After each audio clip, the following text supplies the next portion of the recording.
It is now 5:30, and I call to order the June 3rd, 2025 Hutchinson City Council meeting. Mary, please call roll. Richardson. Here. Garza. Here. Bast. Here. Magers. Here. Goss. Here. Pledge of Allegiance. I pledge allegiance to the flag of the United States of America and to the republic for which it stands, one nation, under God, indivisible, with liberty and justice for all. We have Pastor Kevin from Christ the Victor Church to pray for us. Thank you for coming. Lord Jesus, we thank you for this great democracy that we have. We thank you that we get to live in the land of the free and the home of the brave. Tonight, Lord, we pray for our leaders. We pray for their minds. We pray that you give them wisdom and discernment to handle the problems and the challenges for our city. Lord, we pray for their eyes, that you give them vision. Lord, you tell us that without vision, the people perish. And so, Lord, give them a vision for this city. Lord, we pray for ears to hear each other and others' ideas, Lord. And we pray for hearts that see the people. As they lead people, Lord, we pray that they have a heart of compassion as they lead. Lord, we also pray for the citizens. Romans 13 tells us that we are to honor and respect our authority, and we've lost that today, Lord. And so I pray for a spirit among the citizens of Hutchinson that we honor and respect our authority. Lord, we pray for the city of Hutchinson. We pray for the citizens and the leaders and the good plan that you have. We pray this in Jesus' name. Amen. Amen. Next item, please. Item number 5, petitions, remonstrances, and oral communications from the audience. This is the time for public comment. Please limit your remarks to 5 minutes and to items not on the agenda. Audience members may address items on the agenda when the item is discussed by City Council. Is there anyone here to speak in public comment? I would. Okay, please address the podium. And please state your, that's okay. And please state your name. My name is Nick Suhler, S-U-H-L-E-R. I live at 908 East 10th Avenue. I've lived there for 5 years.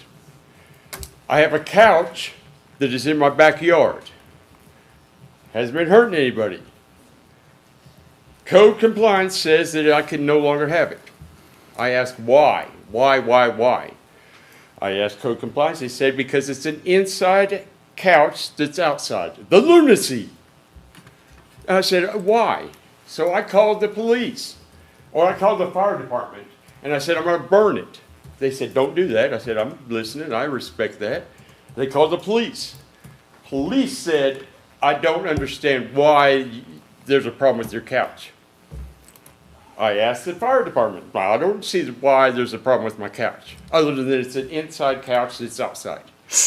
I called the Parks Department. Whoever's in the Parks Department, I apologize about that Chris Pratt joke. It was inappropriate. Anyway, I called Tony, who drives a forklift. Nobody knows why. Then later on, I call up Animal Control. They said, I said, there's livestock in town. That's against city ordinance. They said, oh, they're good Christian people. And we let that slide. I'm not a Christian. Good prayer, though. Let's all say amen to that prayer. But to say, because a cow is in town, they're good Christian people. But this heathen has a couch that deserves to be inside, and it's outside. That is my problem. You all are on this city council to represent me. Oh yeah, I forgot to tell you. I am a United States Marine Corps veteran, 100% service connected. My friends died overseas for the Constitution. I'll be goddamn glad to die here for it. Have a good day, people. You too, sir. Thank you, sir. Is there anybody else who would like to speak in public comment? Please approach the podium. Give me 1 second. I'm trying to reset this. Please begin. Or I'm sorry, please state your name and begin. Okay. My name is Marcela Velasquez, and I'm a Hutch resident long time. I live at 308 West Avenue A, and the Woody Seat Freeway project is right at my doorstep right now. I would really appreciate some time to go over some of the planning that is going on. I feel there has been some oversight with the design of the project in regards to parking. By reducing the lanes to one coming, one going in front of my home. I live at 308, but I own 310, which I purchased recently. We're not going to have street parking anymore. And, well, that's an issue. So I've talked to Evan Patterson, the city engineer, and he supports providing more parking in respect to the driveway space. So that's a great option and a solution for the problem. But there are other small details that I think people didn't take into account because we have family and friends. Most homes own 2 cars on that block, so, you know, I'm not sure where they're supposed to park. I've already talked to some of my neighbors, and their family members have had to go park a block away to be able to visit them. If you tell me to park in the alley, that's a great idea, but we're all going to do that. Everyone's going to go to the alley for overflow. And that's, I mean, it's a 1-lane narrow space. So again, the parking situation is still an issue. I wanted to address that with you folks. And then I also wanted to comment on being able to speak to someone regarding the proximity of the roundabout to 308's driveway. I've heard 15 feet. I've heard 5 yards. I feel like that may be a safety issue. And if we widen that driveway, let's say you throw a double wide driveway for me to park in, that reduces the space between the end of the roundabout or the exit of the roundabout even further. So, I mean, that is a concern of mine. And I just want someone to sit down with me and kind of, you know, take some time to explain how this is supposed to work. And also even like go to the construction site and walk it with me so you can see, you know, and show me where are the sidewalks going to go? Where are the driveways going to go? I know that, you know, I'm getting more green space, great, but there are still concerns that I have. So I would really appreciate any or all of your time in addressing this. And I'm going to give you a little piece of paper with my contact information so that you can reach out to me and we can meet up and discuss this. Can you please hand those to Mary? Yeah. I think that's a fair request, and we'll make sure that happens. And I was going to wait till council comments to mention this, but Cecil's working on those lights. Yeah. I did talk to you about that. We're trying to get, at least during construction, your alley lit, since that's what you're living out of, is Greatly. your alley. Yes, So, I appreciate that very much. You bet. Yes. I want to be clear that you are saying that the meeting will happen, not that her requested projects will happen. Of course, Thank I you. hope you understood that. I completely understood you, Okay. Greg. Yes.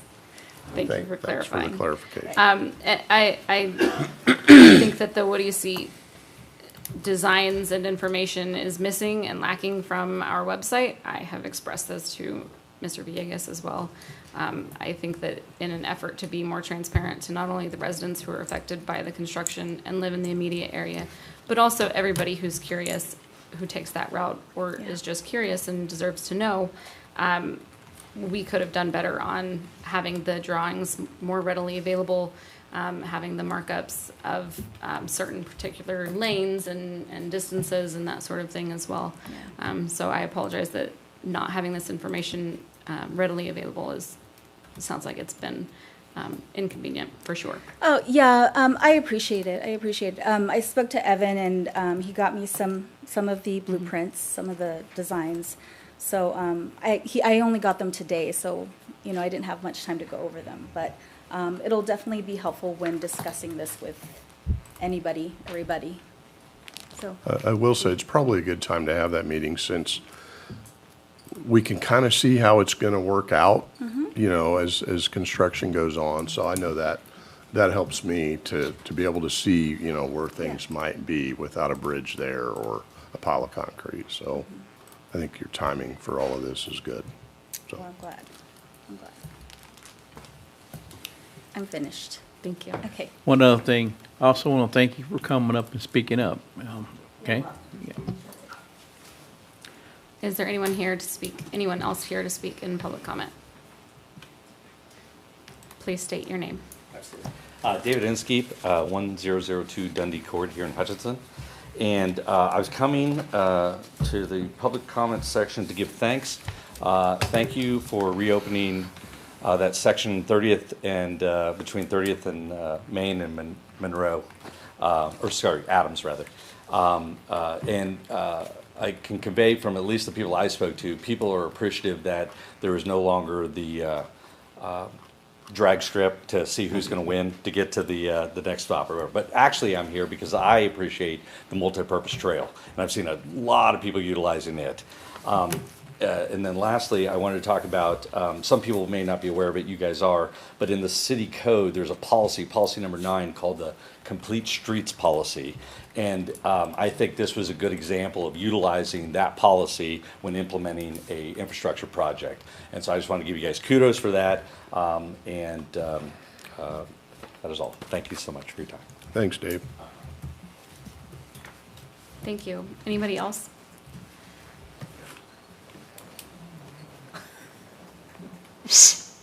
Hi, Evan Patterson, city engineer, and I just wanted to take a moment, Maricela. I was going to put you in touch with Charles Hensley, who's the construction inspector. He's actually the gentleman sitting in front of you. So if you guys, when we get a break, if you want to talk to him about coordinating a visit on site to go over the location of stuff. I didn't realize how serendipitous your seating was, but just wanted to mention that before either of you had a chance to get away. So that's it. Thank you.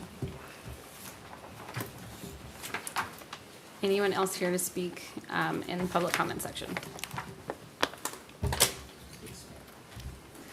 Good evening, ladies and gentlemen.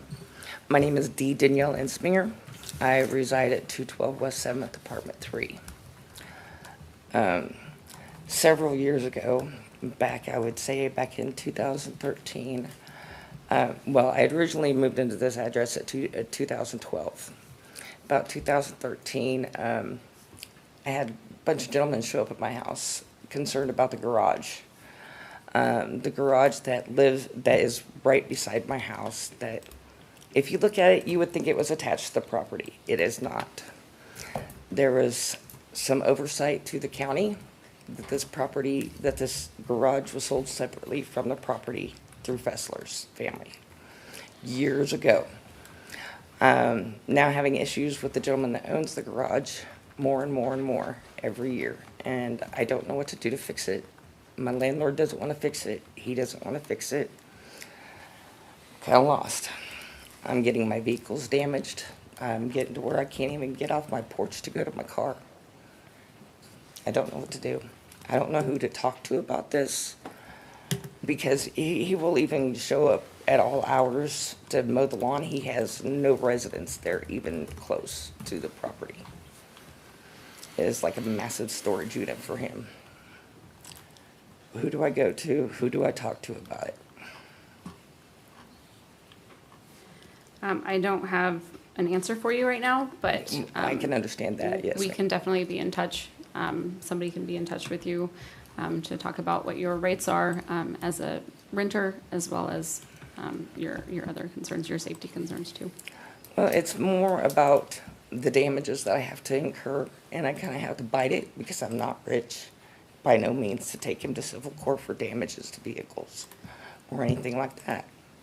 So I'm kind of left up in the wind, because when I talk to the police, they tell me it's a civil matter. So I'm kind of like stuck, and I don't know where to go. So if somebody can contact me back, I'll give you my phone number. It'd be greatly appreciated if somebody can get back a hold of me about it. Okay. Jessica, can you get her information? Jessica will get your contact information. Anything you say right now is being broadcasted, so I don't want you to give out your personal phone number. Yeah, that's what. I'm smarter than that. Thank you.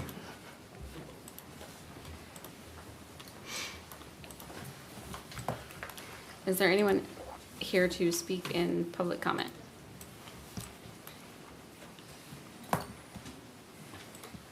Going once, going twice. Next item, please. Item number 6, consent agenda. Any questions over the consent agenda? Or discussion from council? I don't have any. I would just note that sales tax receipts were up significantly. It's a good thing. But with that, I would make a motion to approve the consent agenda and authorize the mayor to sign. I'll second. Richardson? Yes. Garza? Yes. Best? Yes. Magers? Yes. Goss? Yes. We have no ordinances and resolutions, so item number 8 is new business.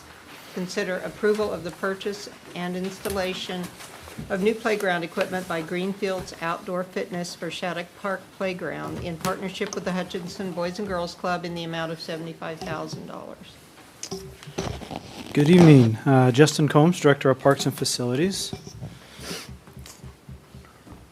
Just waiting on my PowerPoint to load here.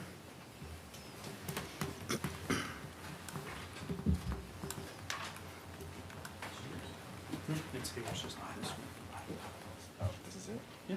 Oh. No. Yeah, I didn't think so. I didn't put it out here. I put it in the back. It's okay. I know exactly where it is. So,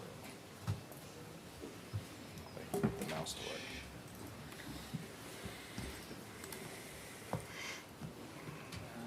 There you go. Sorry. Thank you, sir.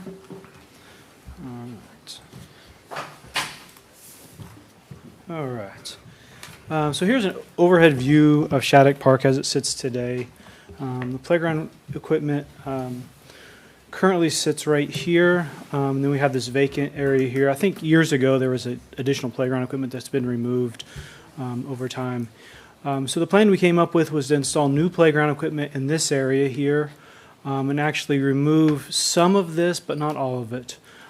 So there is an ADA ramp here. So this concrete piece comes up on both sides is an ADA ramp that connects to a deck, kind of a central deck right here. We're going to keep that piece because this is now a teen center for the Boys and Girls Club.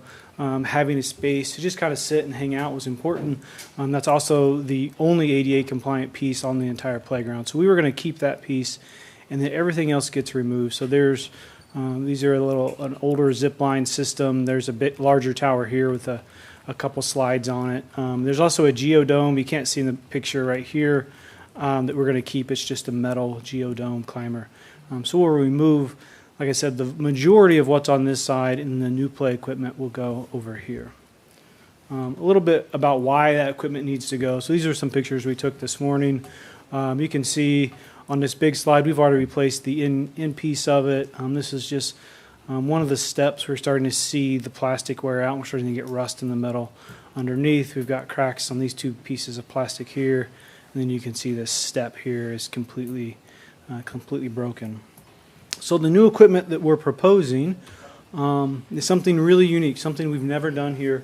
It is really a Ninja Warrior inspired playground.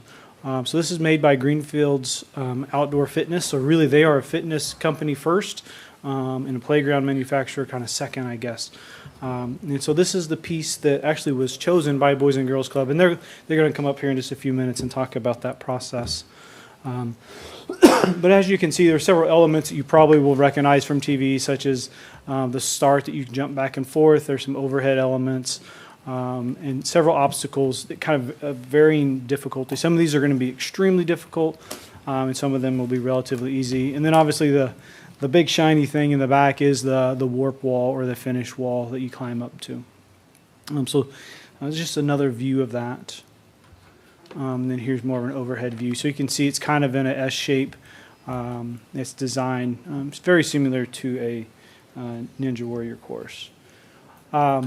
So installation, so something we're going to do a little bit different with this one is we will have, we're proposing to have a professional installer help us with the install. So we'll have one individual for 3 days help city staff, so park and facility staff, as well as volunteer and staff from the Boys and Girls Club. So it'll really be a community built. This saves thousands of dollars when we do that. It also creates ownership in the playground. So that's something that we'll do once the equipment is delivered.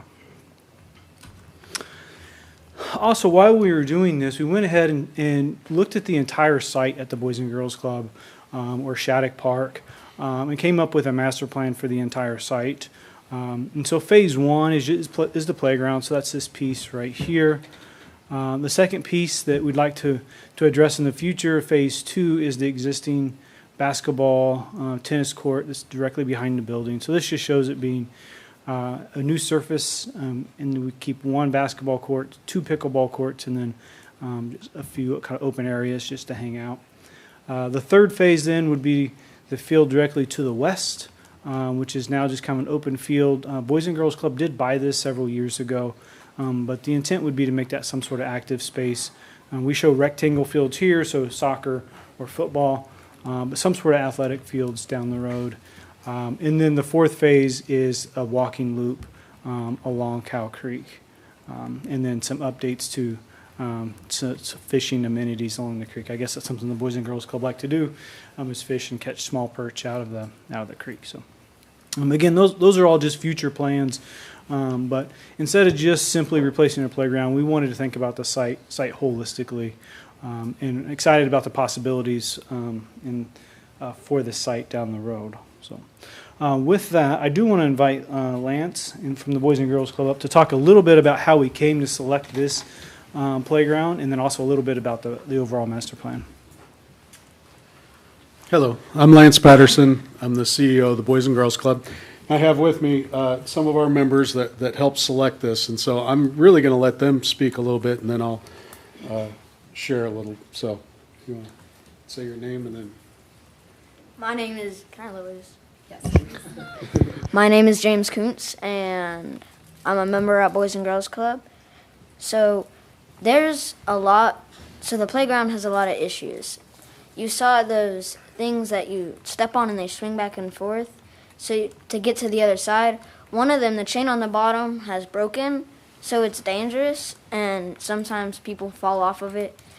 And then you saw how the stepping places to get up to the higher platform, one of them was broken. That's the spin, so not intentionally, but sometimes someone spins and almost falls off. And so we really need this new playground because it will be a lot safer for the environment and kids. So thank you.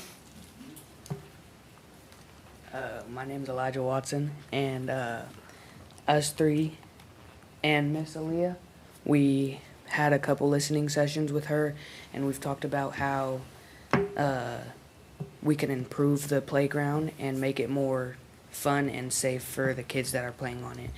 And we came up with a couple of designs, and as you see, that's the finished product that we've came up with. And I'm just glad that Miss Aaliyah and the Boys and Girls Club has put this together for us and gave us an opinion on it, and like us as a group. Thank you.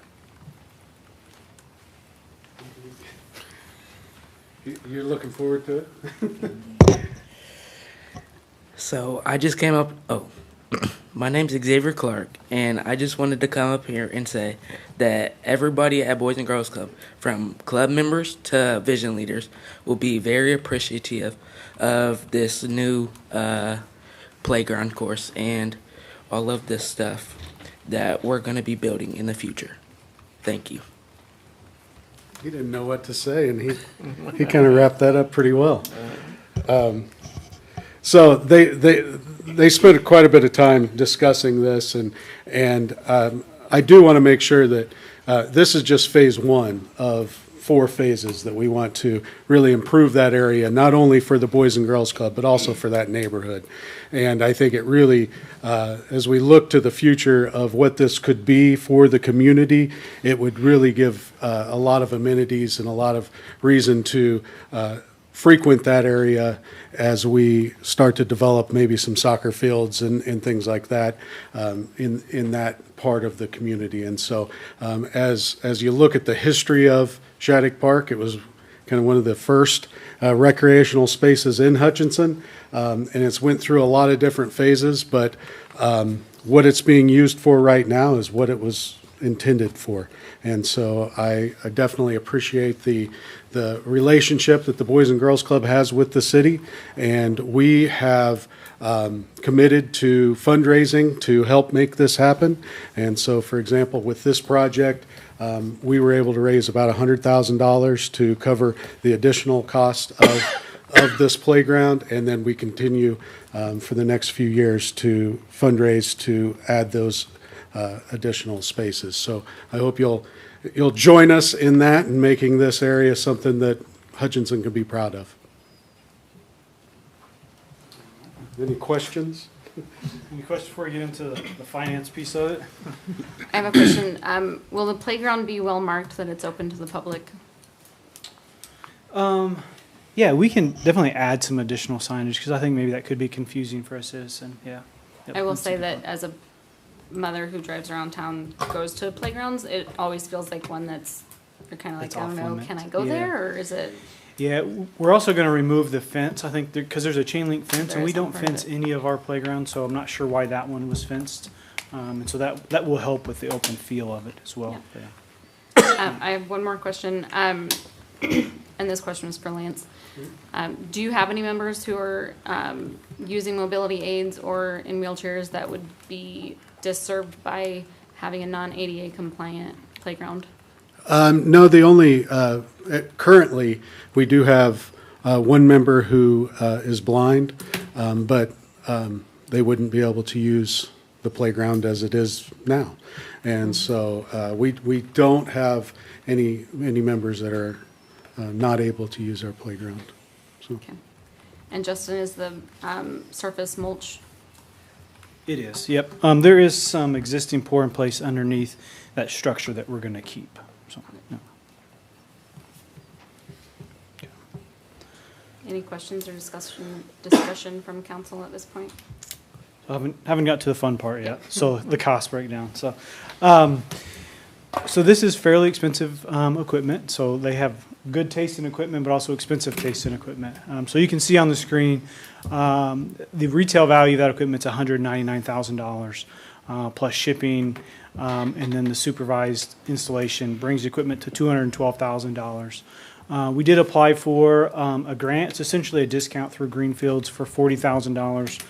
And then you can see City of Hutchinson, we budgeted $75,000 in this year's CIP budget, and then you can see then the balance then was just under $100,000 that the Boys and Girls Club has already raised.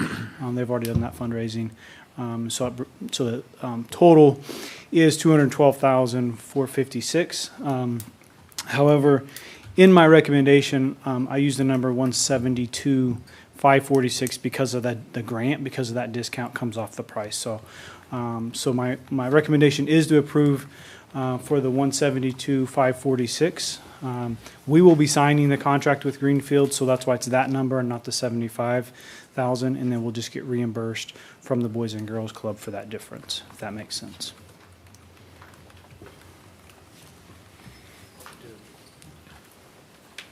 I also wanted to, if you want to see kind of this, sometimes it's better when you can see it.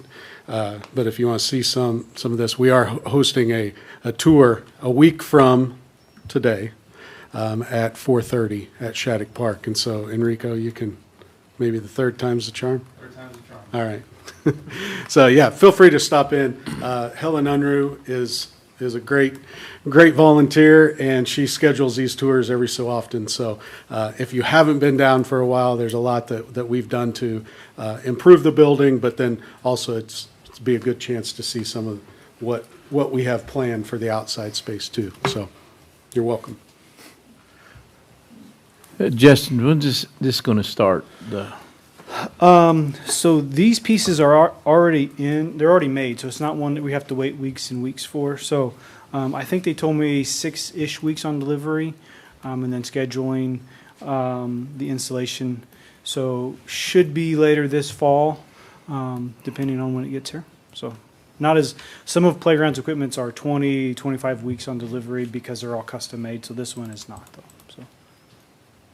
And to get the discount, we have to accept the equipment before the end of the year anyway. So, where's the equipment coming from? $9,500 seems like a huge amount for shipping, and I don't know, John, is that what it costs to ship stuff across the country these days? I could speak to that, but I don't want to. I'm not a trucking guy, but I know what I pay for getting a whole metal building here from across the U.S., and it's not that much. I'm just curious. That seems like a whole. That's not to say that how it's tied down and what kind of trailers are being used or taken into account. It might be more than one truckload because it doesn't sit I flat. appreciate your indulgence. It is what it is, but Yeah. it's like, Yeah. It seems like that number's always inflated on all of our playground equipment, so I don't know if it's also how they package it, because it is all packaged in crates and boxes and comes in great big pallets. So it You might be could be paying part of the that, not crating just aspect of it. the trucking piece, so. Are we, and I'm kind of looking through it just to see if we're at risk of any warranty issues for self-installation versus having them install it. No, nope. Okay.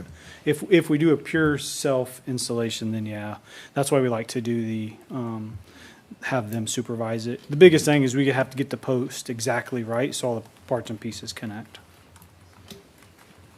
How much are we saving by doing the supervised installation?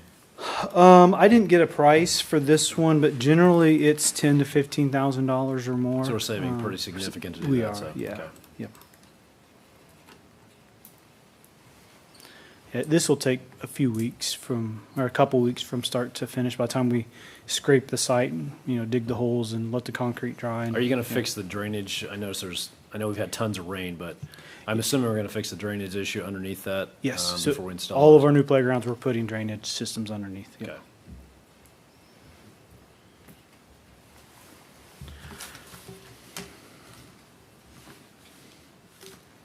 Any additional questions or remarks from council? Is there anybody in the audience who wanted to speak to this item?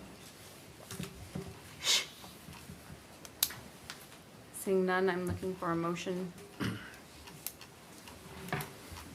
I'd make a motion to approve the purchase and the installation of the new playground equipment by Greensfield Outdoor Fitness for Shadock Park Playground in partnership with the Hutchinson Boys and Girls Club in the amount of $75,000. Can you amend that to this amount? 172,546 Thank you. be the corrected amount. I second that. Richardson, Yes. Garza, Yes. Bass, yes. Magers, Yes. Goss. Yes.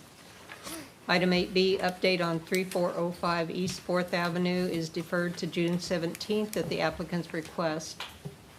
Item 8C, 2025 arterial street maintenance bid results. Thank you for coming, guys.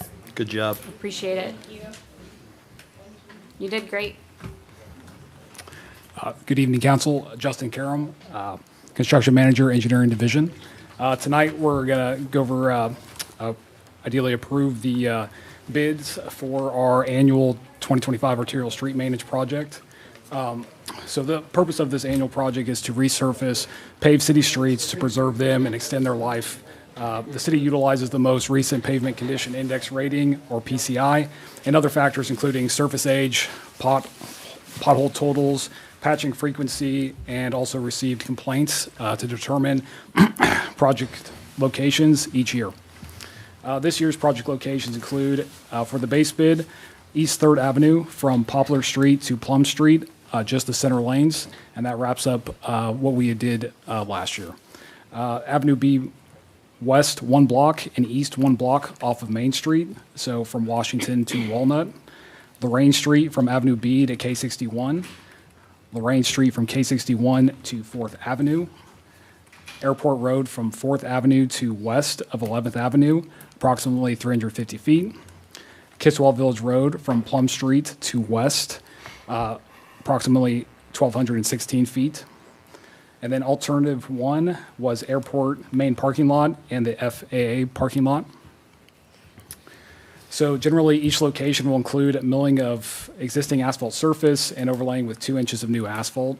Avenue B will receive base and concrete repairs, then a 2-inch asphalt overlay. Lorraine Street will have the existing trolley tracks removed prior to resurfacing. And the airport parking lots will receive a 1.5-inch mill with a 1.75-inch asphalt overlay. The City of Hutchinson engineering staff completed the design of this project in collaboration with JEO. The final plan set was reviewed by JEO. The base bid project was approved in the 2025 CIP budget utilizing the arterial collector mill and overlay reserve account. The alternate 1 project for the airport parking lots was approved in the 2024 CIP budget. Bid information, 2 bids were received and opened on May 27th. The low bid was submitted by APAC Kansas in the amount of $1,108,058. This bid is below the engineer's estimate, which was $1,342,836.93. The total bid, including the base bid and alternate one, were below the allocated funds per the CIP budget. I believe we received very favorable bids and competitive bids for this project. APAC Kansas has previously performed this type of work for the city of Hutchinson. In 2023, they completed the arterial street maintenance project. They performed Woody Seat Phase 1 and are currently performing construction of the Plum Creek subdivision. Recommendation. We recommend that the council approve the low bid and award to APAC Kansas in the amount of $1,108,058. I'll stand for any questions you have. So I have a question. This isn't our normal, like chip seal, so we're actually gonna re-asphalt these? Yep, this is our full mill and overlay. How often do we do that versus chip? So chip seal is for residential streets, and we have an 8-year cycle for that to ideally hit all the streets in the city. Arterials is a little different. We go off, not necessarily a full rotation. Ideally, we like to get to all arterials between the 8 to 10-year mark. I would say we're probably not quite hitting that, but we are we're going off the PCI, so what's the current rating of the road, what's the current condition, that factors in largely to what we do. So, Okay. and in the past, we've used different mix design to try to either save money or get better product, and we're finding that some of the things we've done in the past have longer lifespans, some of them have shorter, so that kind of throws off that rotation as well. Okay, thank you. Yep. The East Third from Poplar to Plum, last year we did the outer lanes, right?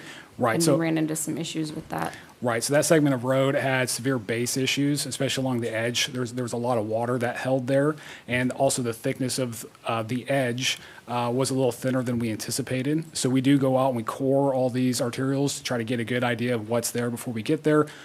In that area, we cored closer to the center, not quite to the edge, and then the excessive water, we found some pretty bad base. And so that ate up a lot of our contingency, and so we ended up having to cut that and push it to this year to make sure we stayed on budget. So So this basically finishes the job from, on Third from Poplar to Plum. yes. Yep. Can you go into a little bit more detail on Avenue B in regards to the older brick streets and how that's going to be handled? Sure. So we've had pretty good discussion in the past couple of years of how do we start working our bridge network of our brick network of streets into some type of a maintenance cycle. Right now, we do have a maintenance reserve fund for bricks streets, and we've been slowly building up funds in that to do something larger. But other than that, they're kind of just untouched. So we're looking at what's the best, most effective way. So this is kind of a start on that. Usually our recommendation is if we can pave it, then the brick becomes a base, and it's kind of out of sight, out of mind, and then we can work with the asphalt on top. So that's kind of what we're doing here. There's a lot of base issues or concrete failures. We're going to be reconstructing the south alley in that segment between Walnut and Main. So we're going to be doing some improvements there. But basically paving it with asphalt and connecting it to the asphalt that is here at Walnut will give us a new surface that's good rideability, and we can actually maintenance that moving forward. So the negative is you lose the aesthetic of the brick, but it becomes a better roadway as far as function. So. And you said the rails on Lorraine that are in the street are going to be removed? Yep. Part of this project is to remove those trolley tracks and kind of get them out of there once and for all, and then we'll do some backfilling of that, and then we'll resurface. And then I did not know that we are planning to put a bike lane connecting B to 4th with this project as well, because we have such a wide street. It made sense. So, how does it work in regards to the railroad tracks that run perpendicular? I mean, I know we've had over time when we do mill and overlays, we build up our road a little bit, and then the railroad tracks stay at the same elevation. What are we doing long-term to try to offset a little bit of that as we come up to the railroad tracks? Because we can't be right up on the railroad tracks without creating a bunch of bumps that we can't. Right. So with this project, we kind of just So if we do see that there's kind of a high point in the railroad, what we might do is we might maybe minimize our milling and try to just build up the surface, try to address that. But majority of the time, we're kind of just taking the elevation that's there, milling down what's there, and then refreshing it. But we do scope, we only have so much limit or right-of-way that we can work before we get in the railroad right-of-way. And so it's very expensive to get permission and flaggers to have that work done. So I think our goal right now is to kind of define those limits so these projects have good, clean ends where we can do our work without issue. And then as those build up and we need to address more crossings, we'll have a project where we just pay for the flagging at one time and kind of address them all. Who owns that truck? I can't pull it up right here. Not me. I was just curious. Yeah, it doesn't say on Google Maps. No, it doesn't.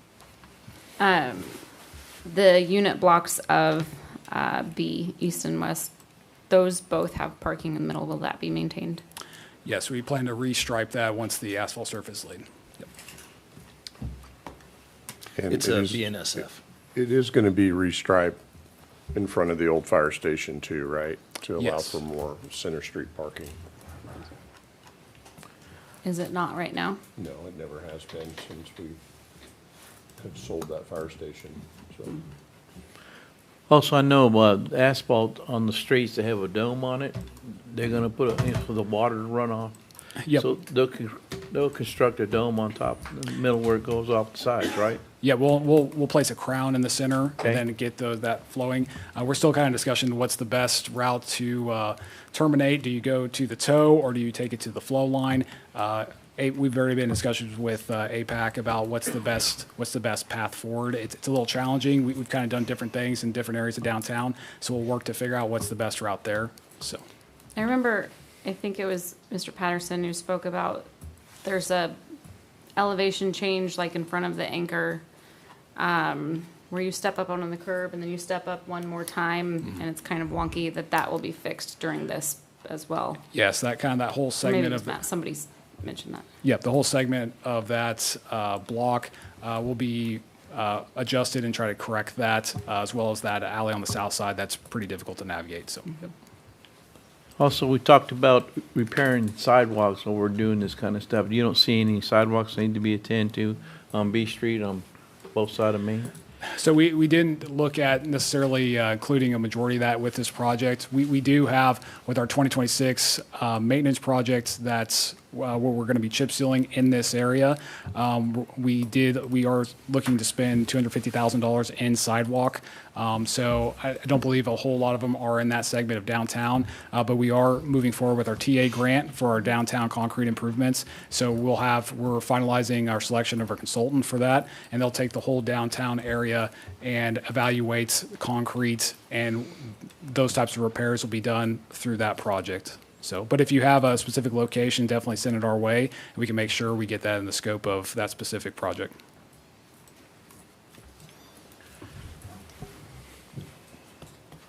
Just for a piece of personal stuff for you, you've gotten a lot better since you started. You kind of Yeah, I spent my life avoiding public speaking, and then I got here, and it's like I got to do it now. So I appreciate that. First thing I thought of when you started talking, you know your information a lot Yeah. better. I was thinking the kids that were here before me, they were do a better job than me, so I was impressed. So He let the intrusive thoughts win because I thought that too, but I didn't say it out loud.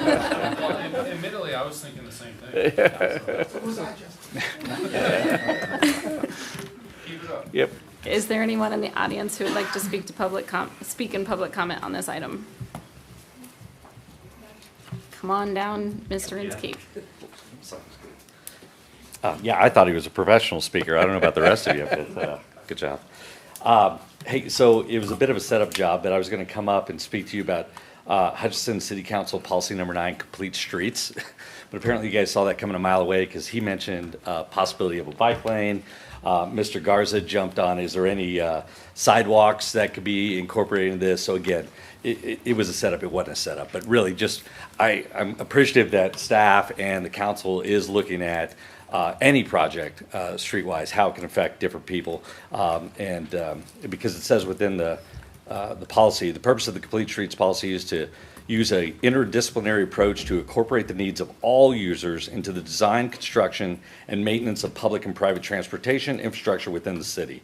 And I feel like this is a job that's already been engineered, bid, and whatever, but it seems like you've taken into consideration some of those opportunities to make it a complete street. So again, I was going to get you on a gotcha moment, but I lost out on that opportunity because you guys had already thought it through and you're doing a great job. So thanks again.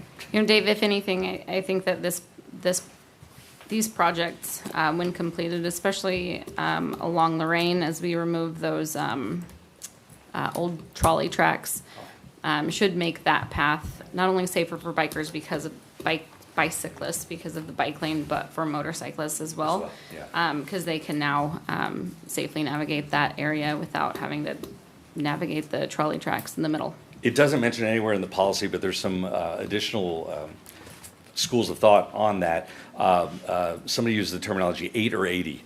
That it should be safe for somebody either 8 years of age or 80 years of age to navigate your streets. And if you can design it so that it's safe for 8 or 80, then you've really hit the mark. That could be sidewalks, that could be bike lanes, that could be any of the number of things that you mentioned. ADA stuff as well. Thank you again. Thank you. Any additional discussion or questions from council? One other thing I want to add, it has nothing to do, APAC has got the job. They're a local contractor. I know it has to do with bidding process, but I'm glad to see that they're local people. They're local people that work here in town. So that's just one form of bringing back our tax dollars to here. So I know you have no control of that, but just wanted to mention that. Right. They don't have the job yet. Would you like to make a motion? Yes, I will. Man, you're going to get me to speak, aren't you? I motion to accept the bid of the APAC Kansas for the 2025 Arterial Street maintenance as outlined in the enclosure documents in the amount of $1,108,000 and authorize the mayor to sign. I'll second that. Richardson? Yes. Garza? Yes. Bass? Yes. Magers? Yes. Goss? Yes. Item number 8D, consider approval of request for funding support for Kansas State Fair Emergency Operations Command Center. They'll pull up a presentation for you too. Madam Mayor, council members, Brian Schultz, General Manager at the Kansas State Fair. I come before you today to talk about a new facility that we are looking to add to the Kansas State Fairgrounds. It's our Emergency Operations Command Center. This would be located on the corner of 20th and Main. This is the old location of Fire Station 1. And our reasoning behind this is twofold. As you're aware of, if you've attended the Kansas State Fair and any of our other 500 plus events that go on there, safety and security is our number one priority. And we really feel that currently, if something was to happen on the grounds, we really have no place for our EMS, fire, police, all those to meet. And our goal for this is to create an emergency operations command center that can be used not only during the 10 days of the fair, but if something else was going to happen during the year where the city could use it to create a command center. This facility will be twofold. Currently, the Kansas Highway Patrol is located right inside of the Kansas State Fair Administration Building, and that facility is way too small for them. And so this facility would house a new KHP location, and it would also house the VIN inspections. VIN inspections are done right here at the administration building, and that causes a major issue as well. The number of people that come in on a weekly basis, not only the parking facility is very limited, but when people come in with semis and bigger RVs, it kind of makes havoc. We've had several accidents that have happened there as well. One of my team bought a brand new truck, and a truck came through and took out the whole back end of it and kept on driving. We were able to catch them and bring them in, and they just said it was so tight in there they couldn't do anything. So this would alleviate it, would give more space for the VIN inspection, and then it also give the State Fair more room in our administration building. So as you can read from the handouts that you have in front of you, It would be used not only, like I said, during the Kansas State Fair, but for any other events that could happen throughout the year. We have been in conversation. We do have an emergency command or operations committee that brings in the police, the fire, highway patrol, the sheriff, all of our EMS groups. And we meet, we'll start again in June, and we'll meet every month prior to fair. But this gives them an opportunity to be together. Prior to coming to the Kansas State Fair, there was no unity among these groups because they were all out in their own areas. Nobody ever talked. Now we're talking constantly, and now this facility would also allow us to have them all in one room if something would ever happen. As you can also see on there, the Department of Homeland Security has classified the fairgrounds and similar public venues as soft targets. We all have to be aware of active shooters or malicious things happening where people running the gates, and having everybody in one location to make decisions of what would happen would be a huge safety for our whole community. So I just come in front of you to, as you can see from also the attached, the estimated dollars for the facility has grown exponentially. Last year when we had looked at this, we were looking at about a $2.5 million project. Now we're at about 4.2. A lot of that comes from not knowing what the tariffs are going to be, what it's going to, all the other costs. And one of the other big things that Sarah with Landmark Architects has mentioned is that this will be a FEMA-rated storm facility as well. So that would also give additional protection for not only our EMS workers, but the staff and the community as well. So I'd be open to any questions anyone has. I'm here today just to ask for you guys to consider coming on board financially. We don't know what that is going to be right now. I'm not asking for a specific dollar amount. I have gone to the legislature, asked them for dollars. They have asked me if I've gone in front of you and the county. I said I hadn't, but I was planning on doing that. And I just want to be able to go back to them as well and say, yes, I've met. And yes, the city and the county are on board with this. And then we'll come up with a better budgeting. Is this building the EMS, those trucks will be in there now, right? You'll have an EMS station there where the ambulance, I guess it's an ambulance, will be in there? No. No. I heard someone saying that on Second Street, they were moving that. You know, No, this wouldn't have anything to do with a permanent location for any of the EMS station. How much was you had a bill that went through the legislature, it eventually died, right? Or did your request make it that far? Okay. Yes. When I went up there, we had proposed the $2.5 million. The House had said, we need you to go back to your community to see what the community and the county will do. So what we'll do is we'll put out of that $2.5 million, we'll give you $750,000. We had also had a grant for $250,000 that we had received a couple years ago. And that's where, if you look at the quote from Landmark, that $227,300, that grant dollars would go to pay for all the architectural part of it. So between what they would do and what we had for a grant, that would take us up to $1 million. When it went to the Senate side, they killed it and basically said, go back to your community, see what they're going to do for you, then bring it back in the 26th legislation timeframe, and then we will help you put it through. So. When you say that this is a FEMA shelter, so this would be available as shelter during events or during the fair, is that correct? Yes. Okay.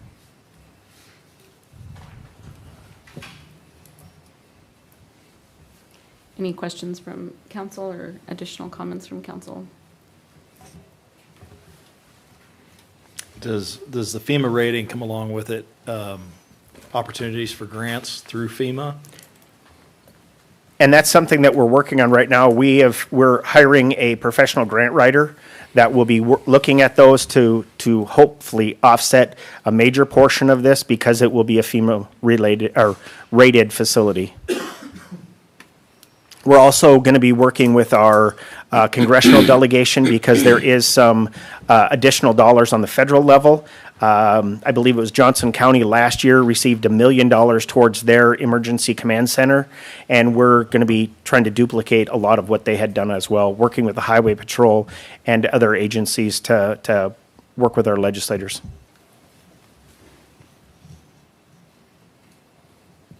Is there anybody in the audience who would like to speak about this comment or speak about this item? Any additional questions or remarks from council before we hear a motion?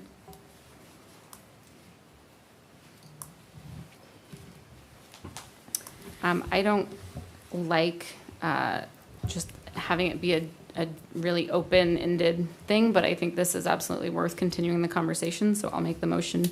I move to approve a request for funding support for the Kansas State Fair Emergency Operations Command Center. I'll second that. Richardson? Yes. Garza? Yes. Bast? Yes. Magers? Yes. Goss? Yes. Thank you very much. Appreciate it. To be continued. Yes, thank you. Item 8E, Monarch Agreement discussion. This is my item. This is really just a general discussion between the council members. So everybody's familiar with the Hutchinson Monarchs baseball team. They just held their opening weekend Friday and Saturday. They currently pay rental fees to the city in order to operate here. They are a I don't know if they're an actual not-for-profit, but the staff that supports them does not take a salary. They also bring all of the players into the community who are hosted and reside in town. And so my thought was that we as a city should enter into an agreement with them, either a formal marketing or sponsorship agreement, or waive their fees for their diamond rentals. The teams of this league in other communities receive partnerships, incentives, reimbursements, things like that. So I just wanted to open up the conversation between the council and see where your thoughts were as we consider a marketing agreement or something like that. Well, I think that's a great idea, but we need some information. What is the fees that they pay? Do you know? Mr. Combs, do you have their total rental fees that they've paid this year? Contractual agreement? So, yeah, Justin Combs, Director of Parks and Facilities. So a couple clarifications. Their contract is with Hutch Rec, not with the city. And it's been $150 per game for a very long time. So I don't know how many number of games they play. So. And what are they requesting? So they're not requesting anything. This is an opportunity that I've seen based on conversations with their owner, Mr. Blackham, and based on how other communities really recruit these teams to come into their community and play there. Because, I mean, as it stands, they're really, and the Monarchs are by no means threatening to move or asking for money. This is me thinking that we could support them to lift them up and to keep them here into perpetuity. They have partnerships and sponsorships that are available each year. So this is an opportunity for us to sponsor them, market with them, things like that. The agreement could be anywhere from, we could do $1,000, we could do $5,000. They're one of those operations that anything helps, because like I said, the people aren't making money off of the backs of the team. Well, I think it's a great idea, but I would like to have some figures. I would like to table this and give them, allow them to bring us some favors, get some information back. I think we need to keep them here, but we just don't. That way we can see what it is, what it's going to cost us. Okay. All right. And how many games and $150 and stuff like that. Okay. How are they currently funded now? Where do they receive their funding from? Sponsorships and donations. Are there a lot of local sponsorships here? Oh, yeah. A lot. Yeah, people buy banners, people sponsor games, people donate to a fund to purchase food for the players. Community members open up their homes to sponsor the players to live during the season. So there's a lot of different ways that they're supported by the community. So that was my thoughts on this. I think they're considered like semi-pro, kind of, I'm not sure exactly, but I would say we did improve that field, and we didn't raise the rent, did we? That is not true. We did raise the We rent. did raise the rent, okay. Because there's gonna be like almost zero rainouts now because of what we did to that field. That should help a lot with that, but I'd like some time too. I'll call Mark and talk to him. Yeah, absolutely. Next item, please. Item number 9, report of city officials. Mr. Garza, you were first. Yes, ma'am. First of all, yeah, I'd like to, yeah, anything we can do. This is a sports city. We have the basketball tournament. We have, we need to keep it going. So, one thing I like to say is that I had my meeting a couple of weeks ago. Had a good meeting at the zoo. I like to tell everybody out there, please come to my meetings. It's very informal information. So, I like everybody to come out to my meetings. It's very information. And one other thing, where are you at? Where'd you go? Oh, when I first started on the council, I was really hesitating. Now I just can't stop talking. So, good job. So, all right.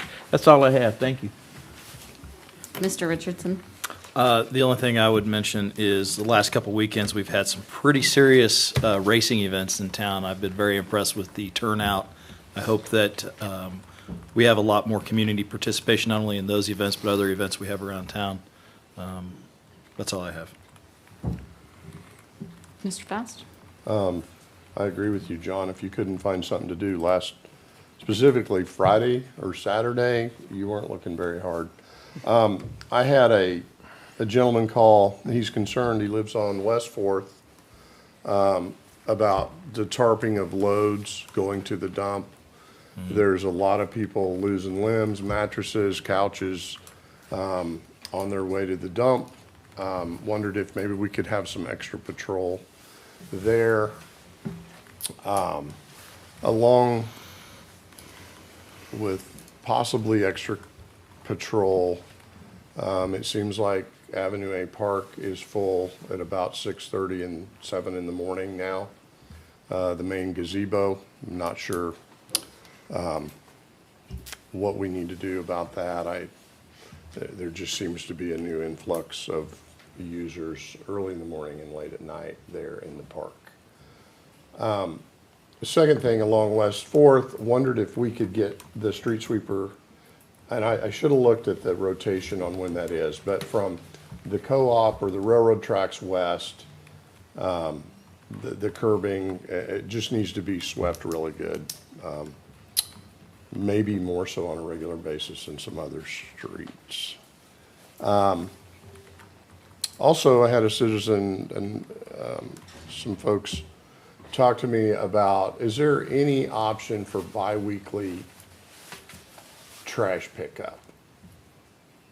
I wasn't sure, and Angela's not in here to ask, but they said they only fill up half of a polycart a week. And they want, they're trying to save money. They're on a fixed I know a income. lot of people who would like that. Yeah, and I said, well, it's probably a logistical nightmare for our trash provider to do that. And he suggests, well, they could put a sticker on it, so maybe it wouldn't be. Not trying to reinvent the wheel here. I just was asked about it, so I'm following through. So, that's all I have. Thank you. Mr. Meggers. Yeah, I wanted to comment on the races too. I had heard they had over 2,700 people show up for the races on Friday night, and they sold over 500 pit passes. So that's a huge boost to our economy. And then I wanted to ask Cecil, I've had several people reach out about the removal of the stoplights around town. And I talked to him before to see if he could speak on that just for a couple minutes, of why we're doing that. If you could do that, Cecil, that'd be great. Cecil Webble, Director of Public Works. So we have been, so to just give a little background, we've had some research done by JEO, and per capita of citizens.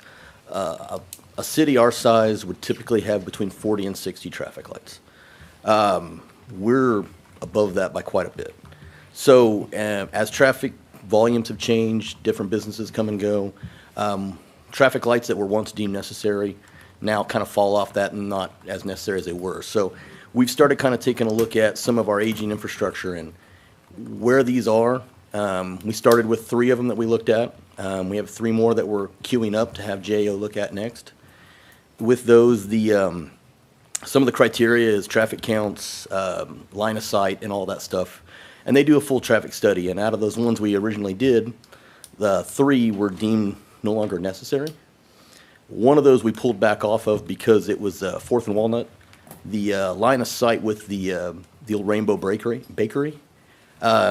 If we put a stop sign or anything else in that location, line of sight would be so critical that people would be nosing out into 4th Street, not having enough room to see around the building. So that one, because of line of sight, was decided to leave.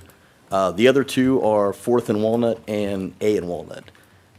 Those were deemed no longer necessary. We've gone through the studies and everything, so now we're going to try to pull those out. We will be bagging them and leaving them in place for 90 days as a test, as MUTCD dictates. So following all the regulations to make sure they're right. But the main ambition behind this is with our aging infrastructure and trying to actually reduce costs for the city.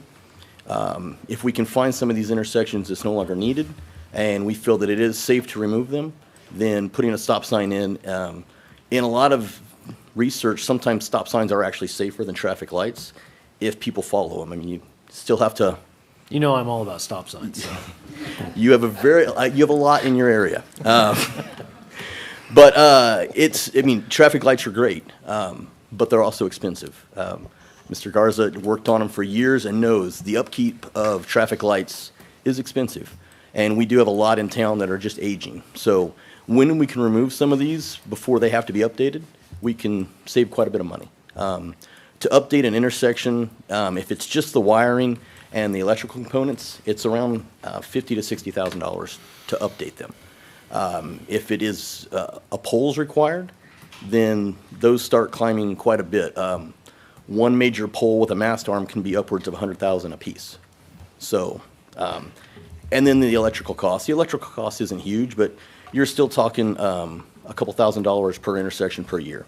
So this was just an effort to try to see if we can save some money and be more responsible within the city. But we're looking at every intersection we do and making sure it's safe. If there's any indication of why we can't, we won't. We've also been looking at some other ways. If we do remove one and there's still an issue about maybe pedestrian traffic, there's some other alternatives that are cheaper than a stoplight. So potentially what they call like a beacon system for a crosswalk or something similar to what's up by the Cosmosphere. There's some cheaper versions of that's a lot easier on maintenance than a full-blown traffic signal. So, Mayor and Council, I would also offer, in terms of the safety factor, if you think about 43rd and Halsted, that's a 4-way stop. At a minimum, you have 2 collector streets that converge together, very heavy traffic. Speed is also fairly fast depending on the direction that you're going. And when we put in the stop signs, to have it a 4-way stop, it dramatically reduced the crashes. And so they can work, and I don't want the feeling to be, well, the signals are removed, so it's going to be an increase in accidents. I mean, and depending on where you're at, we haven't seen that. And to Cecil's point about how traffic signals can increase likelihoods of crashes, that's when people try to beat the yellows or just run the red altogether. So that's where that's where the accidents come from, is by the driver behavior of trying to beat the light. So I just wanted to throw that out there. You took the words out of my mouth about the lights and the people's, just people by nature trying to beat the lights. And I think stop signs are a clear winner. So on the signs that are posted right now, all it says is that these signs, it says like light to be removed, and then it has the date, right? It doesn't say that there's a 4-way stop going in. So both of the locations we're looking at will not be 4-way stops. Okay, so they will be, I know you've presented this to us in the past. They will keep the westbound traffic going, right? Yes, so at 4th Street's the primary street. 4th Street will be basically no traffic control for that street. And Walnut will have stop signs on the north and south. And same with Avenue A and Washington. Those were more of the arterial street, where the street, Washington Street, is more of a collector. So those would have the stop signs. Okay, I'm gonna talk to you about a traffic signal technician, senior tech that was there. I, and Mr. Enrico knows this, I fully disagree on the one on 4th and Washington. I was taught in traffic school. Now, the other ones I can see, but that one I disagree with, because I was taught in traffic school, once you move traffic lights, it shows that the town is closing. And I fear that one on 4th and Washington, if we take it out, that one of our town on that side gets bigger and we start having more competition over there. I would say that my personal view, and Enrico knows this, that I don't like 4th and Washington being took out. We can make it work differently. Right now, it's on a what they call a timing situation, where we can make it a full part-time actuation. You know that. You've been learning that. Yep. Pre-time, and we put some microwaves up there, and she only works when the cars come in there. So that's the only thing I got to say with this. On the other ones, I can see it, but on the 4th and Washington, I don't think we need to take it out. Those are huge mass arms and everything, and then taking them out to cut the big huge bolts out of there, it's going to take some work. That's the only thing I got to say, is that I like to see that one stay. Just because that town might grow over there, and then we're going to end up, we'll see, end up putting some lights back up there. Now, you want to make it economical, you go to a pre-time situation on those lights, where it only comes on when you get traffic on. The thoroughway would be 4th Street, because that's where all traffic is. Am I right? Yes. So we pre-actuate to 4th Street. On the side street, we get a microwave situation, where we only get cars coming in when there's actuation. Otherwise, you'll just sit there and dwell. In green on 4th, on red. That's the only light I disagree with, so I'll just give you my opinion from a traffic signal technician per for you. So I'm wanting to make sure I can't just sit here and say, I agree. I have to say what I have to say. No, absolutely. And that's why when we do it, we rely on the engineers, because Sure. we all have our opinions. And I agree with you. If we did expand that direction, we would probably be putting them back in. Yep. One other aspect of why, if we did that, though, there are starting to be some issues with those poles they're starting to show their age. And we would be looking at, probably in the next 5 to 10 years, having to replace those mast arms as well anyway. So if we did have to put them back in, we probably would be replacing them at some point. I understand. So But but it's all- definitely something to look into. Right, it's all part of maintenance. Yes. There's a lot of poles around here that we have to replace. If you really want to get to it, you have to look at the welding of the arms, on the mast arm and stuff like that. It's all part of maintenance. Yep. So that's I want to make sure you understand what I think. I think that one needs to stay, and put it as a pre-time situation. It doesn't work all the time, just when cars come there, we actuate it. Absolutely. Okay? I have a question, Cecil. The Avenue A part intersection, would it be prudent to wait until the Woody seat is completed to then reevaluate with the new traffic patterns? We had this study done before the Woody seat was closed on one of the traffic studies we did 3 or 4 years ago. And we didn't have much change from that older one. I'd have to dig it back up, versus the one we did more recently. It's something to consider, but at the time, it didn't seem like there was very much variation between the two when Woody seat was still open and we had more traffic there. Okay, that answers my question. Thank you. Thank you, Cecil. All right, thank you. And then lastly, I've got community meeting, Northeast District, June 10th at 5:30. Dillon Nature Center, is that correct? Is that where they're having it? And so basically mainly talking about Panorama and the water service in that area, but if anybody else wants to show up and have a discussion, we'll be able to do something else too, so that's all I have. Thank you. I think while you guys were at the races, I was at the baseball games.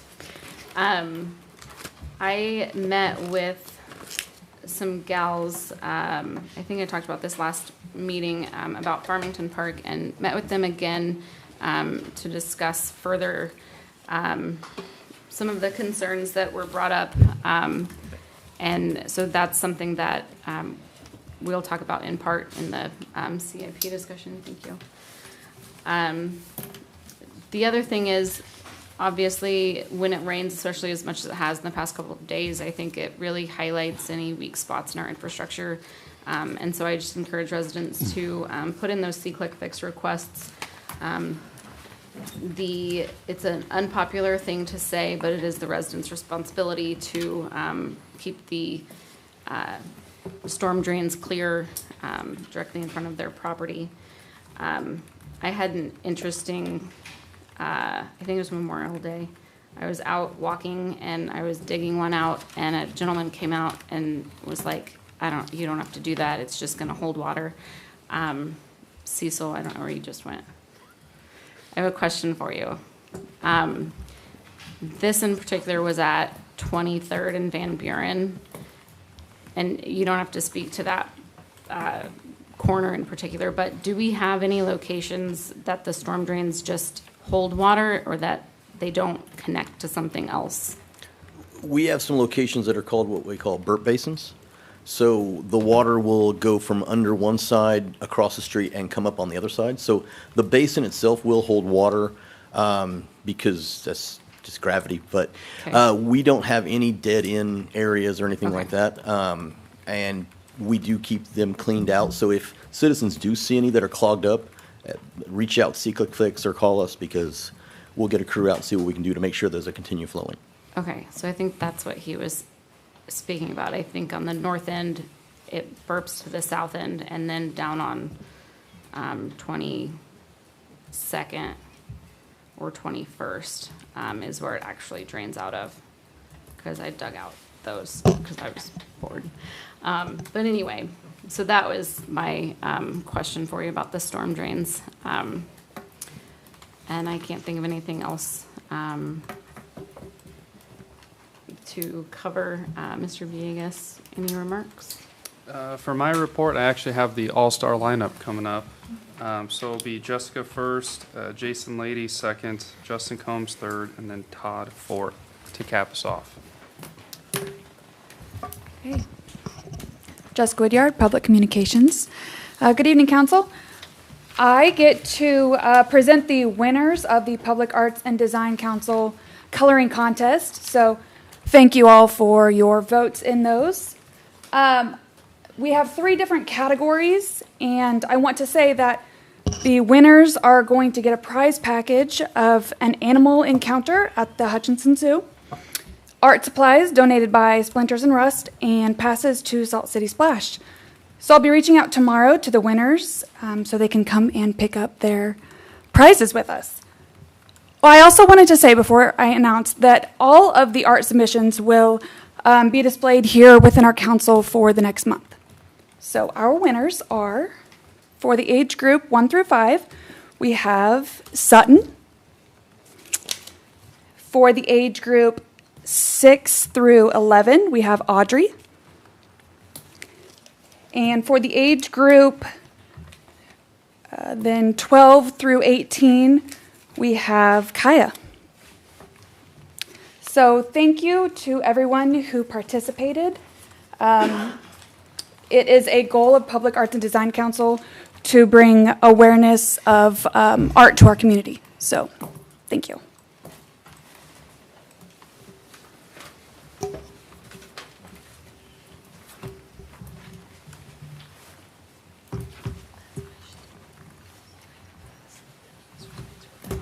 Good evening, Council. Jason Lady, Building Official.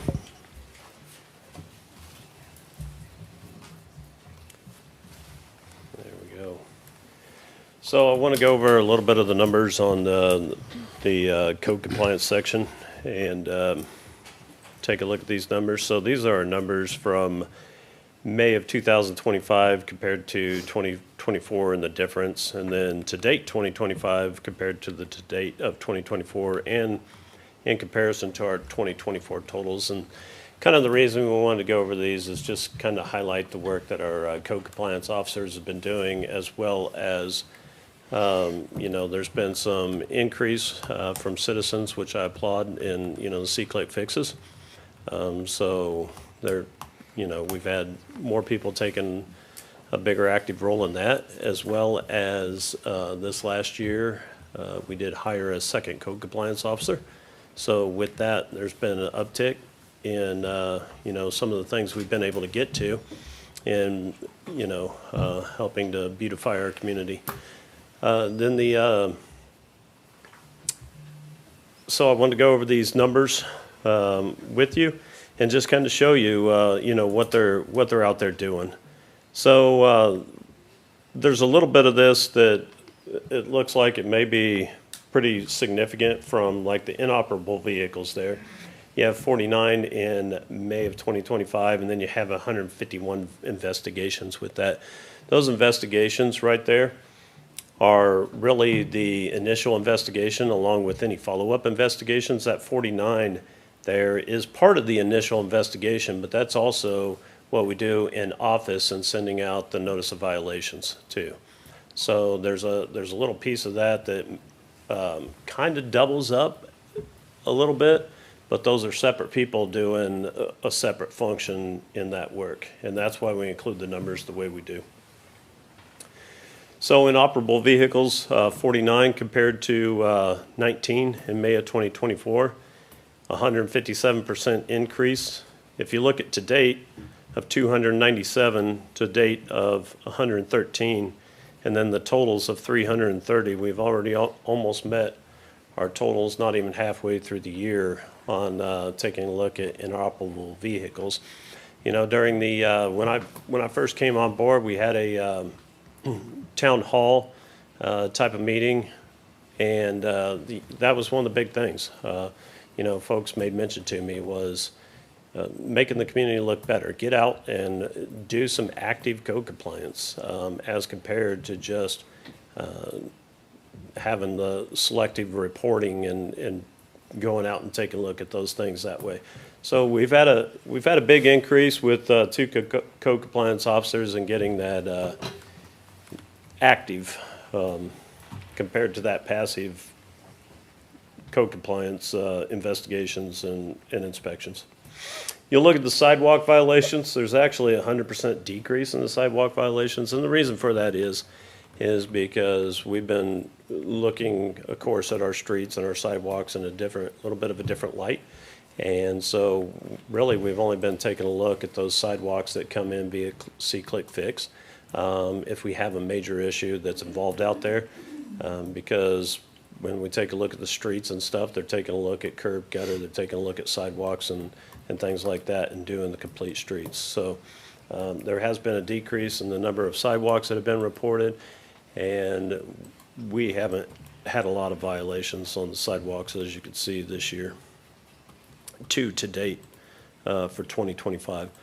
Nuisance trash garbage violations. You can see with 2025, there is a 176% increase from this year to last year, 58% on the increase from the kind of those follow-up investigations. And then for to date, 2025, 990, we're almost at that halfway point, not even halfway through the year with meeting what we did last year. Weeds and grass have been the same, 92% and 89% from last year. We've had a 1,500% increase in miscellaneous violations. And miscellaneous investigations has been a 300. Vehicles towed, this varies from month to month, just depending on the number of vehicles that our operator gets to.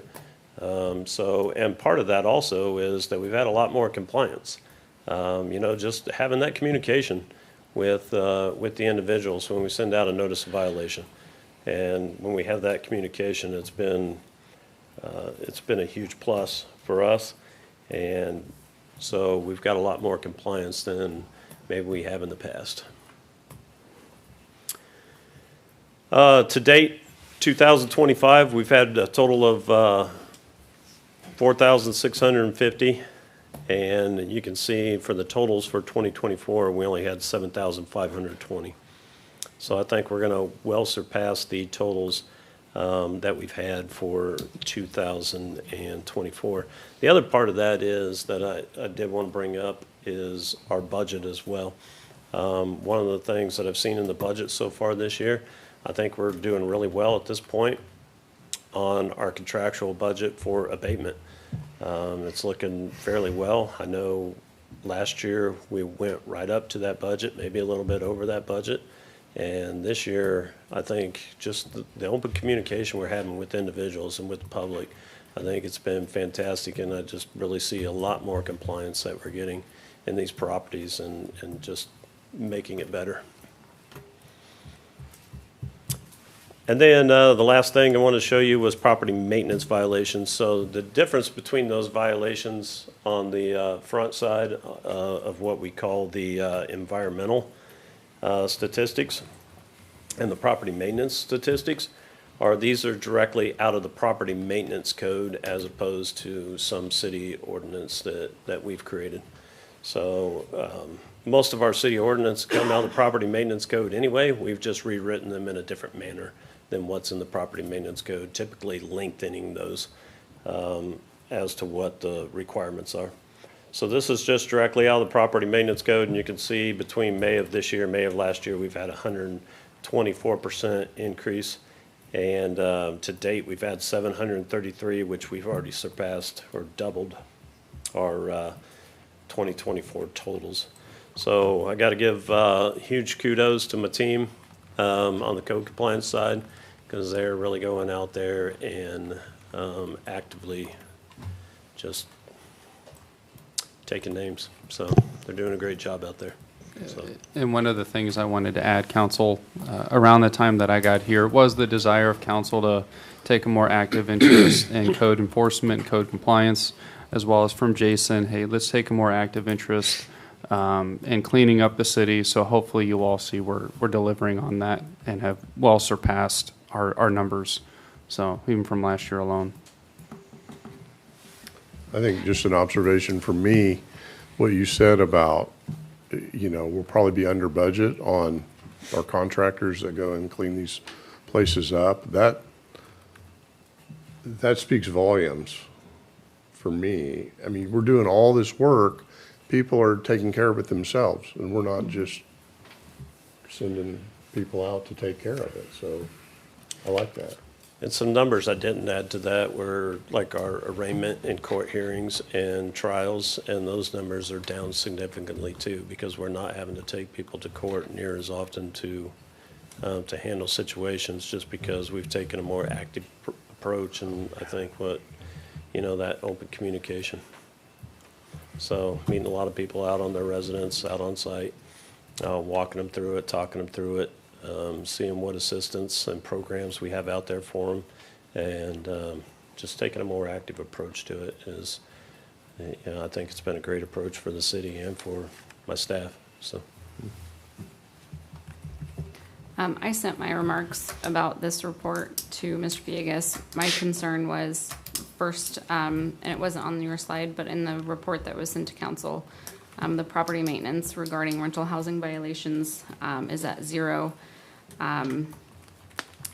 Not just for May, but for to date, 2025. And so this isn't a dig on your team by any means, but I think there's a lack of education among residents as far as what their rights are, because I hear all the time that rental properties are not maintained, that they that there's certain things that renters or that rental owners get away with, and that renters don't know what their rights are to, or what their avenue is to file a complaint.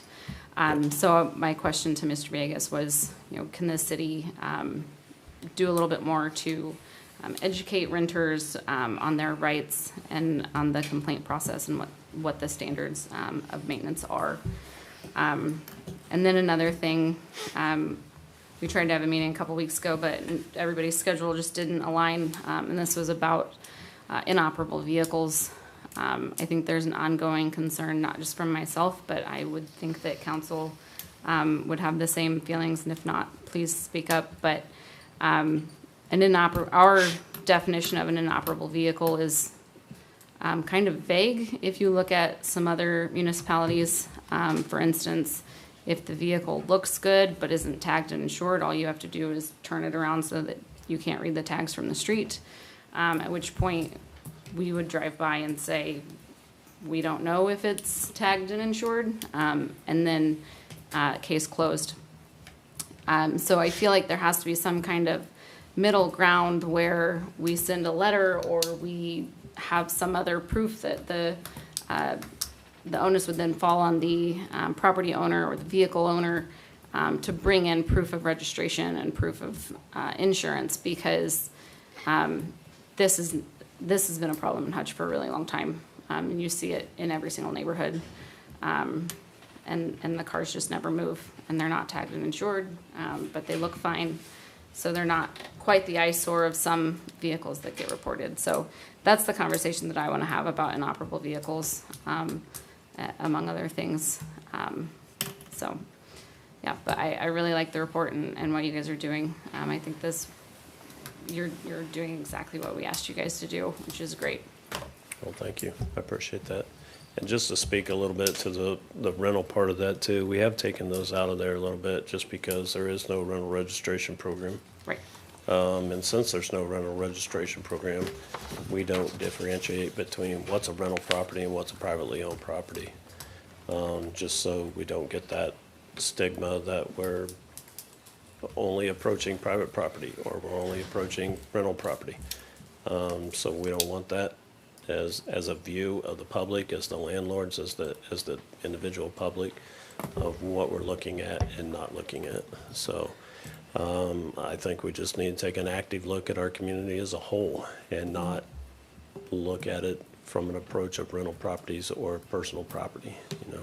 Sure, Just and the maybe community. that information regarding rental properties would be better to come from a different department who has more firm numbers of assistance that they've given to the number of renters per month or year to date, for instance. Yeah, So and not to say we I can't get what look you're at saying. it in a different way. You know, we can sit down and we can figure that out, but that's just kind of the approach we've taken at this time.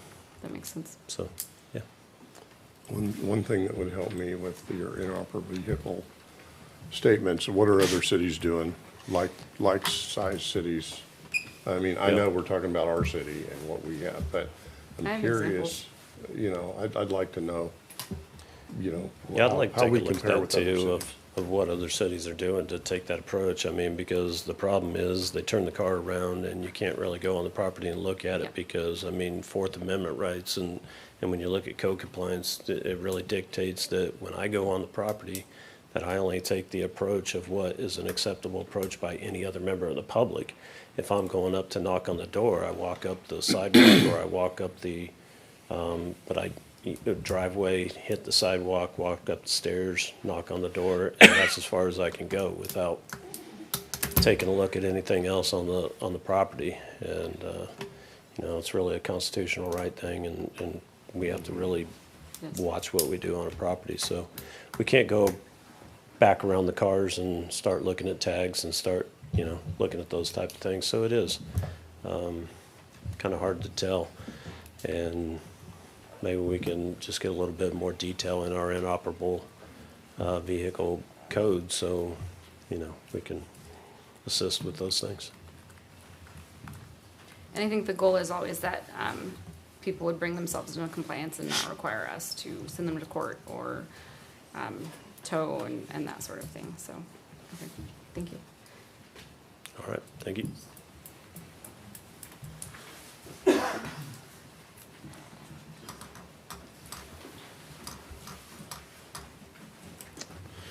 Good evening again. Justin Combs, Director of Parks and Facilities. Just one quick clarification. I misspoke earlier. I was going purely off memory. Monarchs, it's $100 per game, and there are 17 home games scheduled this year. So, but that is not why I'm here. So I do have another PowerPoint that hopefully will pop up.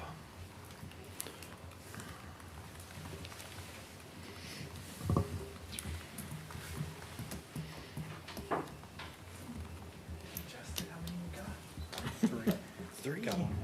Are they out here or back there? Oh, all right, fine.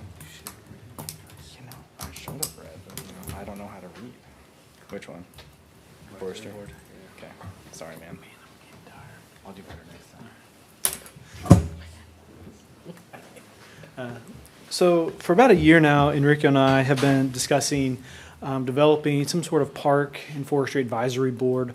I think we've talked to council a couple different times about this, but it's something we've been researching and thinking about for about a year. And really, it's just to kind of help bolster, the advocacy for parks and recreation, and also just to kind of give me kind of a sounding board, a board that can help give me some advice on some things. So during the research, and this isn't an exhaustive list, this is 33 communities that I found that have park and forestry boards. Some of them are park and trees, some of them are just parks. And you can see they range from the largest ones are going to be Kansas City and Wichita, all the way down to like Clearwater, and everybody in between. So absolutely not a new idea for Kansas or a new idea for this area to have a board that's really truly advisory, just the park system. I know it's hard to read a little bit there, but some of the duties we've kind of come up with that they would do is they would act as community advocates for parks. They would recommend and advise on capital improvement projects. They recommend on park land usage. And so really what that means is when we do a master plan, they would be looking at some of that, what's the best use of our land, and also make some of those recommendations about do we need more parks or do we need less parks, those sorts of things. So looking at the park system as a whole.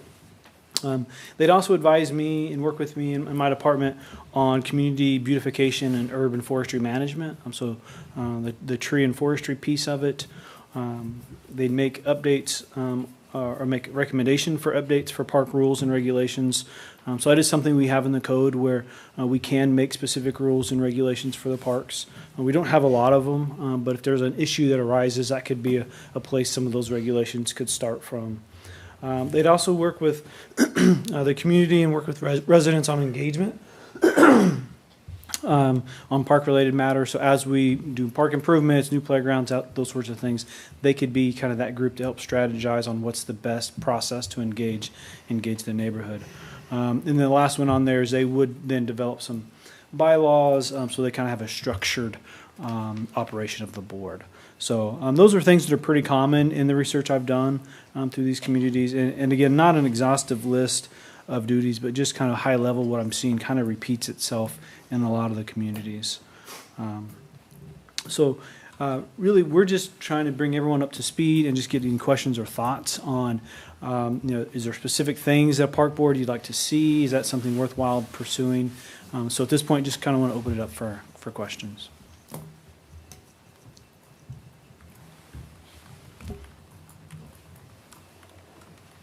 I love this. I've been asking for this for like 2 years. So I think this is great. I know a lot of disability advocates and just people in general who want their voices to be heard, especially when it comes to how parks are designed and how equipment is selected.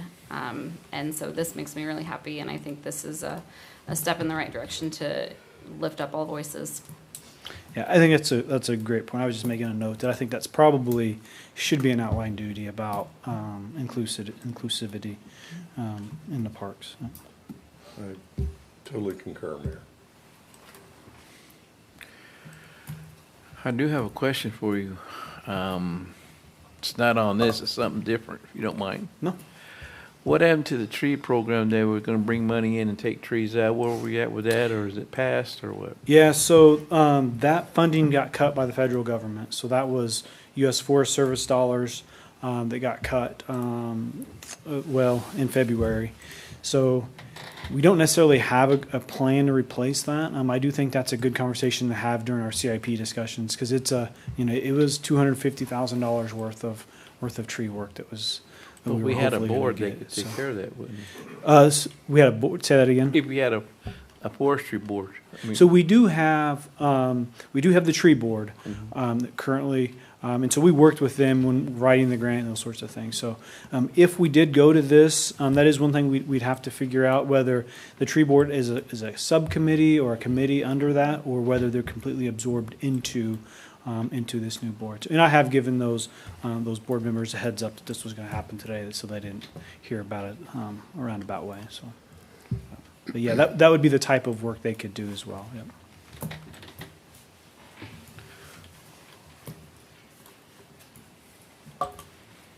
Anything else from council for Mr. Combs? Thank you.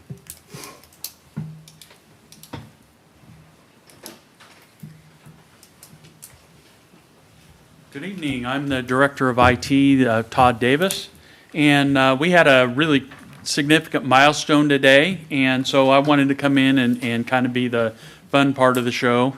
So today we achieved our 20,000th help desk ticket. And so what I did was I brought the statistics out of the help desk system and decided that I would present you with some interesting help desk facts. And no, I'm not doing a presentation, which is weird because the IT guy not doing a presentation when Parks did 2 or 3 or whatever. So anyway, 20,000 tickets. Karen Weltmer did that ticket. She's in finance, and so I'm going to make her a plaque, and she can put it on her me wall with that she was the 20,000th ticket. Kelly Kretzer, who's in HR, created the most tickets. She created more than twice as many than everybody else. And when you stop and think about that, it's because she puts in tickets when somebody starts working for the city or puts in a ticket when they leave. So she does a lot of ticket churn where those those are handled really quickly. Almost half of those tickets came from City Hall. So that's kind of interesting. I'm not surprised with the administration being who they are. Mary Lynn Baker, who is an IT technician for us, she worked 43% of those tickets. So almost 9,000 of those tickets were handled by Mary Lynn. Only 316 of those help desk of 20,000 tickets were handled by an employee who has exited the city. So that kind of tells you the term of service of the IT employees. We've all been around a long time. And so I thought that was really a cool, significant statistic, though, about longevity in a department. Our first ticket was in March 30th of 2010, which is over 15 years. And it was the golf course connectivity issue. If you talk to anybody in this room, they'll tell you that golf course had a lot of connectivity issues over the years. That's 3,960 weekdays, which we averaged over 5 tickets per day, or 792 weeks with over 25 tickets per week. Our close rate is 72 million hours. That's a big number, but that averages out to per ticket about 2.5 days per ticket. Our fastest closure ticket was less than a minute. Our longest closure ticket was 6.78 years, which kind of throws your numbers off when you're doing this kind of math. So that's 11 million minutes or something like that. But we were waiting on a vendor upgrade. That ticket was paused, but still interesting, kind of a cool fact. And so if you take out the top 15 tickets, we handle the issues on average in under 2 days. Our first response time, which is how soon we assign the ticket to a technician, is under 3 hours, and that includes those tickets that come in from like fire department on weekends. So that, again, that's a really good number. We've been keeping track of categories over the last 10,000 tickets or so. We've had almost 1,100 personnel changes, 2,500 password changes, 452 requests for audio-video support, like tonight's meeting. And I thought you'd enjoy, since I get to close out the meeting, some unique tickets that we've had. So we got requests for surveillance video from a lightning strike at the airport twice. So, and almost the same spot, so nobody can tell me lightning doesn't strike twice. I have video. We were requested one time to print 3D eggs for a bird that was depressed. And so if bird depression is a thing in IT, we've had that. So we were requested to install time-lapse cameras on the Water Tower 1 for the time-lapse of the Woody Seat Freeway project. That's up to 6 minutes now. You can go on to the engineering website and watch it because honestly, it's really cool to watch. So it's like 10 minutes per second or something like that, and it runs through it, but man, it really is cool to watch.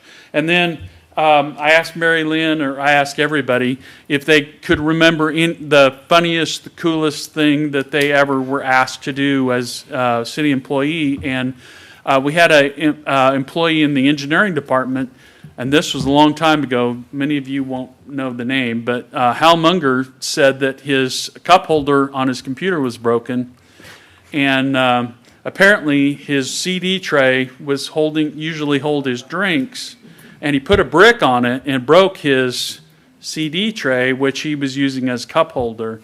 So I know you've all heard that before, but it's real. I mean, those kind of things actually happen to us. So into the meeting levity, you guys are smiling, and so, nothing bad happened here. Thank you.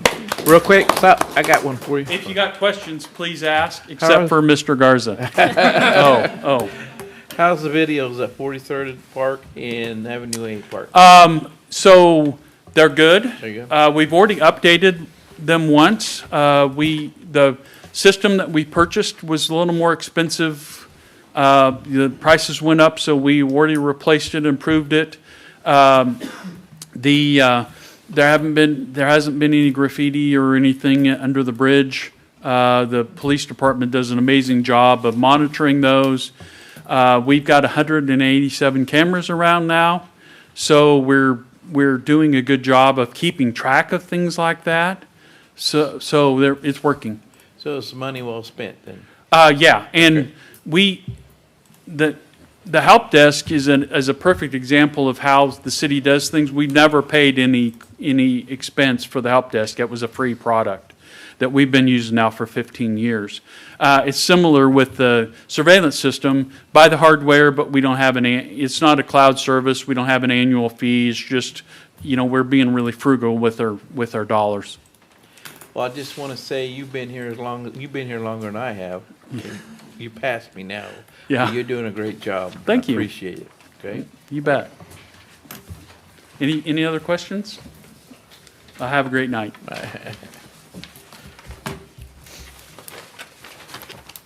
Any remarks from yourself, Mr. Villegas? None for me. How long would you like to have the executive session? I think 15 minutes is probably fine.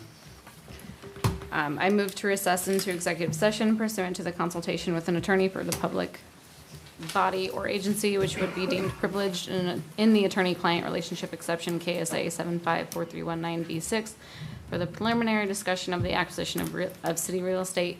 The open meeting to resume in city council chambers at 7:35.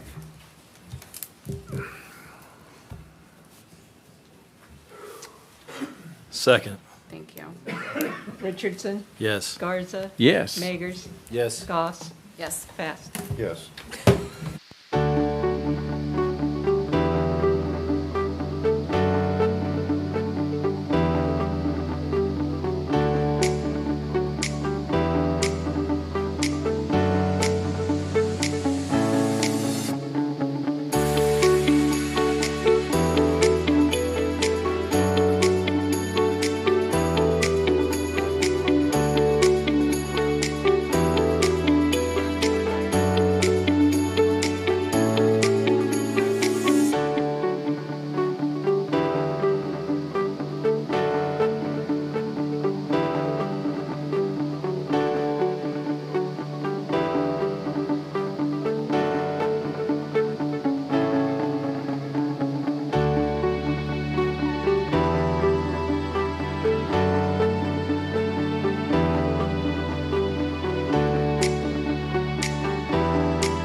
Is there a motion to adjourn? So moved. Second. Richardson? Yes. Garza? Yes. Fast? Meggers? Yes. Goss? Yes. Thank you for coming.